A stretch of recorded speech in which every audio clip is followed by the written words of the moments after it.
আসসালামু আলাইকুম। ঝটপট একটি নাস্তা রেসিপি শেয়ার করব, আশা করছি আপনাদের কাছে ভালো লাগবে। প্রথমে চুলায় গরম পানি বসিয়ে দিয়েছি, এরপর কাঁচা আটার রুটি দিয়ে দিচ্ছি। রুটিগুলো 2 থেকে 3 মিনিট সিদ্ধ করে নেব। এই ঝটপট নাস্তা রেসিপিটি খেতে দারুণ মজার, আশা করছি আপনাদের কাছে ভালো লাগবে। ভালো লেগে থাকলে লাইক কমেন্ট শেয়ার করে দিবেন। রুটিগুলো সিদ্ধ হয়ে গেছে, চুলা থেকে নামিয়ে নিচ্ছি। এরপর ঠান্ডা পানিতে এগুলো ধুয়ে উঠিয়ে নেব। এরপর একটি বোর্ডে রুটিগুলো গোল করে নিচ্ছি। ছুরি দিয়ে চিকন চিকন করে কেটে নেব। আমার রেসিপিটি ভালো লেগে থাকলে লাইক কমেন্ট শেয়ার এবং সাবস্ক্রাইব করার অনুরোধ রইল। ঝটপট এই নাস্তা রেসিপি ছোট বড় সবাই পছন্দ করবে, আশা করছি ভালো লাগবে। সবগুলো একইভাবে কেটে নিয়েছি। এবার চুলায় একটি ফ্রাই প্যান বসিয়ে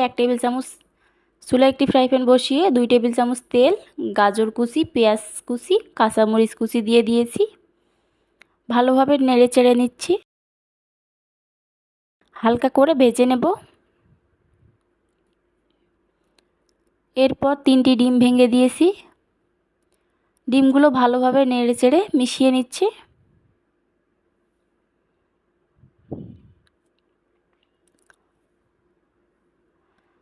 আমার রেসিপিটি ভালো লেগে থাকলে অবশ্যই বাসায় ট্রাই করে আমাকে কমেন্ট করে জানাতে ভুলবেন না কেমন হয়েছে।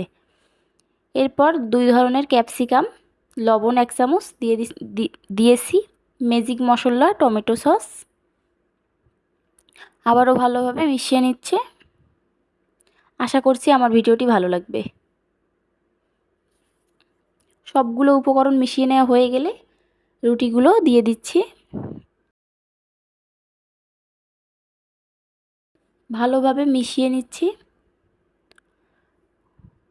চুলা মিডিয়াম লো হিটে এগুলো রান্না করব। চিলি ফ্লেক্স 1 চা চামচ, সয়া সস, গোলমরিচ, চিনি 1 টেবিল চামচ দিয়ে দিয়েছি। আবারও ভালোভাবে মিশিয়ে নিচ্ছি। চুলা মিডিয়াম লো হিটে রেখে এগুলো রান্না করে নেব। হয়ে গেছে, চুলা থেকে নামিয়ে নিয়েছি। দেখেন দেখতে কতটা সুন্দর হয়েছে। দেখতে যেরকম সুন্দর হয়েছে খেতেও অনেক মজার, আশা করছি আপনাদের কাছে ভালো লাগবে। ভালো লেগে থাকলে অবশ্যই বাসায় ট্রাই করবেন। আজকের মতো এখানেই বিদায় নিচ্ছি। হাজির হব অন্য নতুন কোনো ভিডিও নিয়ে। সবাই ভালো থাকবেন। আল্লাহ হাফেজ।